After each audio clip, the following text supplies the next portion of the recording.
餓到仆街啊！2點都未食嘢，喺黃州呢邊整個一品先。咁就嚟到呢間店啦。呢間店我記得以前好似應該係換咗老細嘛，好大鑊。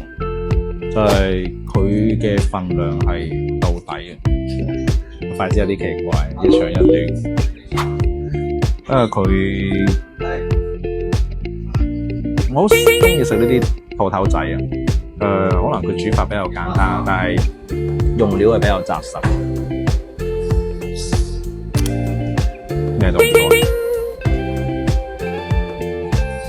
湯唔係好鹹咯，係一個讚賞嚟。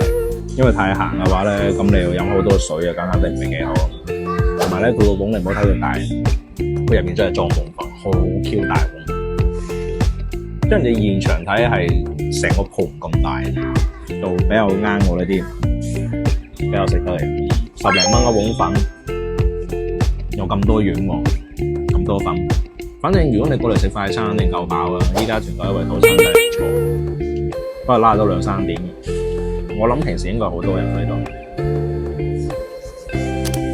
雖然係2、3點，但係呢度係一直都有人入嚟嘅，證明個生意真係幾好。幾好食啊！好彈牙，幾軟，入邊好明顯啲粉仲多，有機會過去試下，真係唔錯。